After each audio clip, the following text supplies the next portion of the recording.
Você já parou para pensar que o maior problema do ser humano não é crise financeira, enfermidade, política, nem nada disso, mas algo invisível, silencioso, que começou lá no Jardim do Éden, passou por Adão, contaminou toda a humanidade e só pôde ser vencido de uma vez por todas na cruz do Calvário? Hoje nós vamos falar sobre o pecado, de onde ele veio, como ele nos afeta, quais as consequências e, principalmente, como podemos ser livres dele através de Jesus Cristo. Fica comigo até o final, porque você vai entender de forma clara o que é pecado segundo a Bíblia, por que ele é tão sério diante de Deus e como a graça de Deus através do sangue de Jesus pode mudar completamente a sua história. 1. A queda do homem. O pecado começa no Éden. A Bíblia nos mostra que, no princípio, Deus criou o homem perfeito sem pecado, em plena comunhão com ele. Adão e Eva viviam no Jardim do Éden, um lugar de perfeição, sem dor, sem sofrimento, sem morte. Eles tinham um relacionamento direto com Deus, mas no meio desse cenário perfeito, havia uma ordem clara de Deus. De toda a árvore do jardim podiam comer livremente, menos da árvore do conhecimento do bem e do mal. Ali Deus estava estabelecendo um princípio, obediência, e é exatamente nessa área que o pecado entra. O diabo, através da serpente, engana Eva, distorce a palavra de Deus, coloca dúvida no coração dela. É assim que Deus disse: você não vai morrer, você vai ser como Deus. Eva come do fruto, Adão também. E naquele momento, algo terrível acontece. O pecado entra no mundo. A Bíblia diz em Romanos capítulo 5, versículo 12: portanto, assim como por um só homem entrou o pecado no mundo, e pelo pecado a morte, assim também a morte passou a todos os homens, porque todos pecaram. Ali não foi apenas um erro ou uma falhinha, foi rebelião contra Deus, foi a escolha de andar independente dele. A partir desse momento, o homem perde a comunhão plena com Deus.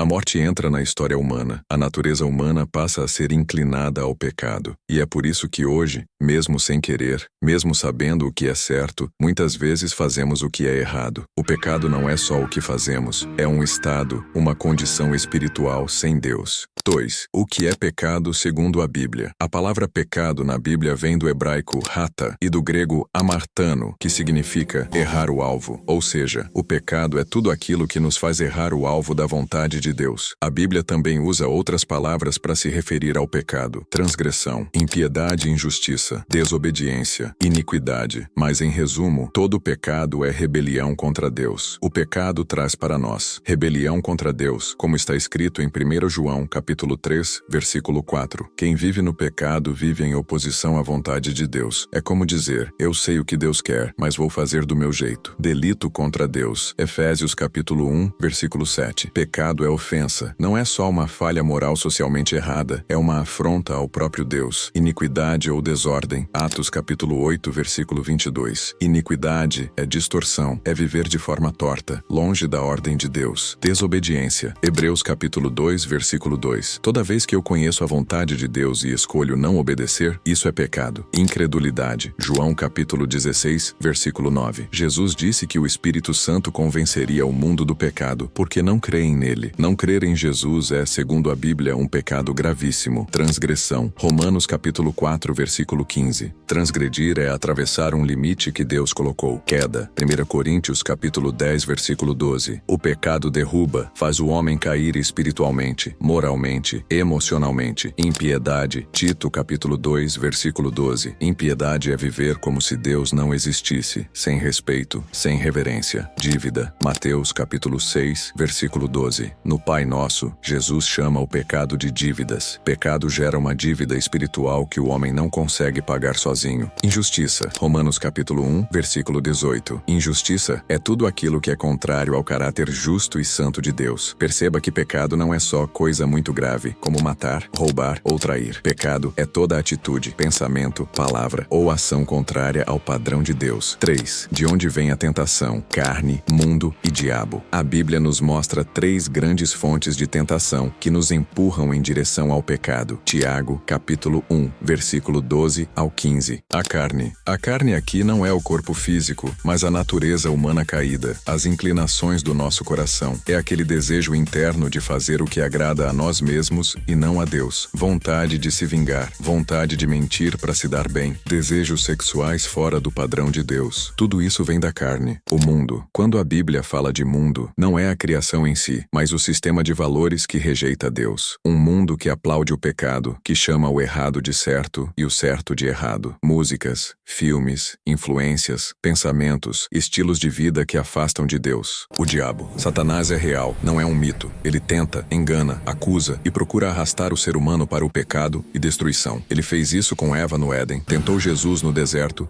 Transforme esta pedra em pão. E continua tentando hoje. Tiago capítulo 1, versículo 14 e 15 explica o processo. Cada um é tentado quando atraído e engodado pela sua própria cobiça. Depois, havendo a cobiça concebido, dá à luz o pecado, e o pecado, sendo consumado, gera a morte. 4. A natureza do pecado. Como pecamos, o pecado se manifesta de várias formas no nosso dia a dia. Por pensamentos. Jesus disse que só de olhar com intenção impura já se comete adultério no coração. O ódio, a inveja, o orgulho, a cobiça. Tudo começa na mente. Por palavras, mentiras, fofocas, calúnias, palavrões, palavras que ferem, que humilham, que amaldiçoam. A Bíblia diz que da mesma boca não pode sair bênção e maldição. Por ações. Tudo aquilo que fazemos que desagrada a Deus. Roubo, traição, violência, imoralidade, injustiça. Ou seja, o pecado está no que pensamos, no que falamos e no que fazemos. Isso mostra o quanto precisamos da graça de Deus diariamente. 5. As consequências do pecado. Muita gente pensa, mas é só um pecadinho, não tem nada demais. A Bíblia mostra o contrário. O pecado sempre traz consequências sérias. 5.1 Morte. Romanos capítulo 6, versículo 23 diz: porque o salário do pecado é a morte. O pecado gera morte. E essa morte se manifesta em 3 níveis. Morte física. É a separação da alma e do espírito do corpo. A morte física entrou no mundo por causa do pecado de Adão. O corpo envelhece, adoece e morre por causa do pecado que entrou na criação. Morte espiritual. A morte espiritual é a separação do homem de Deus. A pessoa está viva fisicamente, mas morta espiritualmente. Jesus falou disso na parábola do filho pródigo. Lucas capítulo 15, versículo 32. Este meu filho estava morto e reviveu. Morto como? Ele estava longe do Pai, longe da casa, longe da comunhão. Apocalipse capítulo 3, versículo 1 também fala de pessoas que têm nome de que vivem, mas estão mortas. Morte eterna. Se a pessoa vive a vida inteira longe de Deus, morre sem Cristo, essa separação continua por toda a eternidade. É o que a Bíblia chama de condenação eterna. Lucas, capítulo 16, versículos 22 e 23. Essa não é a vontade de Deus. Ele criou o homem para sua glória, para viver em comunhão com Ele. Mas quem rejeita a salvação em Cristo está caminhando para uma morte eterna. 5.2 Outras consequências do pecado. Além da morte, o pecado gera outros danos espirituais. Interrompe a comunhão com Deus. Isaías capítulo 59, versículo 2. O pecado levanta uma barreira entre nós e Deus. Não é que Deus deixou de nos amar, mas a comunhão é quebrada. Escraviza o pecador.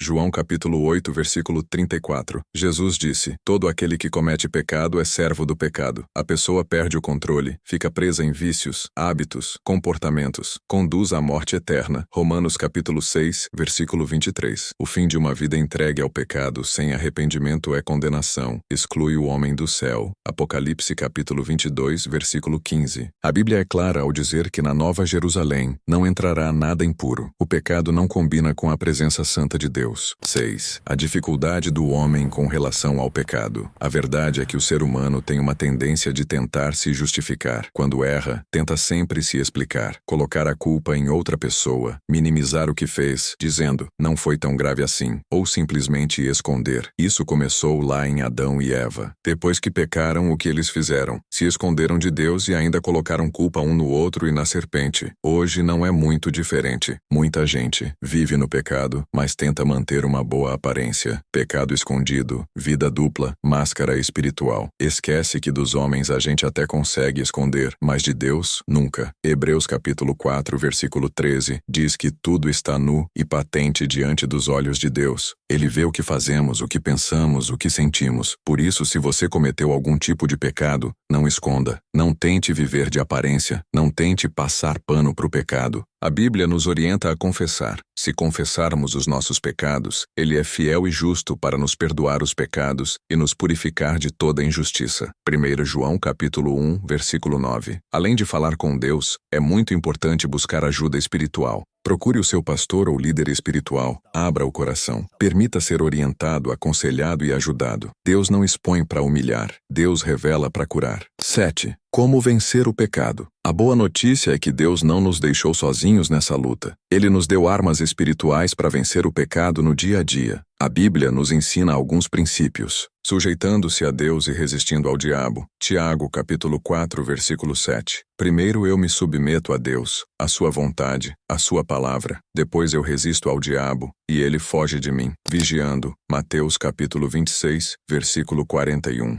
Jesus disse: vigiai e orai, para que não entreis em tentação. Vigiar é estar atento ao que eu vejo, ao que eu ouço, com quem eu ando, onde eu frequento. Orando a Deus. Mateus capítulo 6, versículo 12 e 13. 1 Tessalonicenses, capítulo 5, versículo 17. A oração nos fortalece espiritualmente. Jesus nos ensinou a orar. Perdoa-nos as nossas dívidas e não nos deixes cair em tentação. Lendo e guardando a palavra de Deus. Salmo número 119, versículo 11. E Efésios capítulo 6, versículo 17. Escondi a tua palavra no meu coração, para não pecar contra ti. A palavra é a espada do Espírito, é arma contra o pecado. Usando o poderoso nome de Jesus. Lucas capítulo 10, versículo 17. Atos capítulo 16, versículo 18. No nome de Jesus, há autoridade para resistir ao mal, romper cadeias e ser liberto. Andando em espírito. Gálatas, capítulo 5, versículo 16. Andai em espírito e não cumprireis a concupiscência da carne. Quanto mais cheios do Espírito Santo nós estamos, menos espaço a carne tem.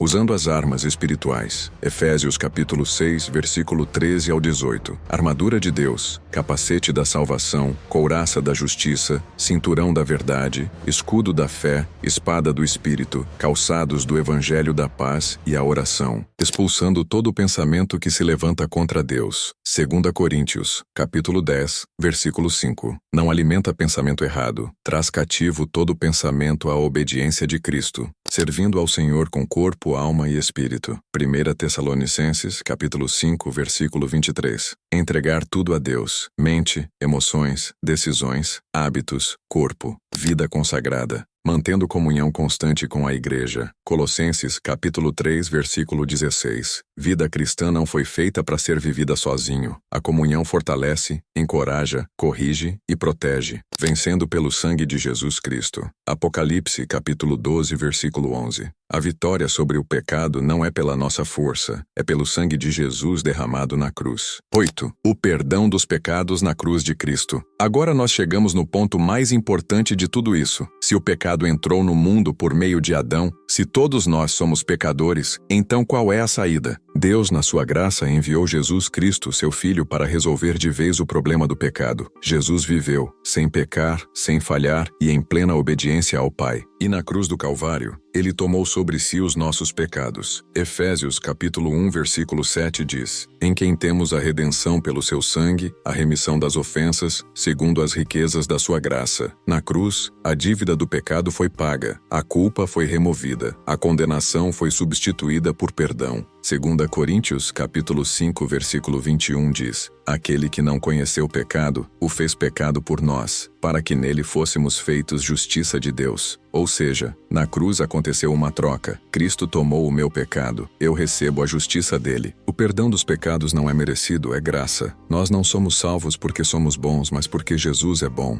Nós não vamos para o céu porque não pecamos, mas porque fomos lavados pelo sangue de Jesus. Quando uma pessoa se arrepende de verdade, confessa seus pecados, crê em Jesus como Senhor e Salvador, a Bíblia diz que os pecados são perdoados. A pessoa nasce de novo espiritualmente. O Espírito Santo começa a morar nela e começa uma nova vida em Cristo. 9. Conclusão. Do pecado ao perdão em Cristo. Nós começamos falando sobre a queda do homem no Éden, o pecado entrando por meio de Adão e contaminando toda a humanidade. Vimos o que é pecado, de onde vem, como ele age, quais são as consequências e como ele destrói a comunhão com Deus e leva à morte. Mas também vimos que Deus não nos abandonou. Ele providenciou iniciou salvação através de Jesus Cristo. Na cruz do Calvário, o problema do pecado foi enfrentado de forma definitiva. Hoje em Cristo nós podemos ser perdoados, ser restaurados, viver em novidade de vida, ter comunhão com Deus e ter a certeza da vida eterna. Se você tem vivido debaixo de culpa, acusação, pecado escondido, saiba, em Jesus há perdão, há restauração e há um recomeço. 10. Chamada final. Se essa mensagem falou com você, se Deus ministrou algo ao seu coração, eu quero te pedir duas coisas bem simples, mas muito importantes. A primeira, deixa o seu like nesse vídeo. Isso mostra para o YouTube que esse conteúdo é relevante e faz com que essa palavra alcance ainda mais vidas que precisam ouvir sobre o perdão de Deus. A segunda, se inscreve no canal e ativa o sininho das notificações, porque aqui a gente sempre traz mensagens fundamentadas na Bíblia, que edificam, confrontam em amor e apontam para Jesus Cristo. E olha, se você quiser continuar sendo edificado, não sai do canal agora, tá? Tem mais um vídeo aparecendo aí na tela, que eu tenho certeza que vai abençoar muito a sua vida. Clica nele e continua deixando Deus falar com você. Que o Senhor te abençoe, te guarde e que o sangue de Jesus cubra a sua vida e a sua casa. Um grande abraço, fica na paz e até o próximo vídeo. Raízes da Fé em Cristo, o seu canal de edificação.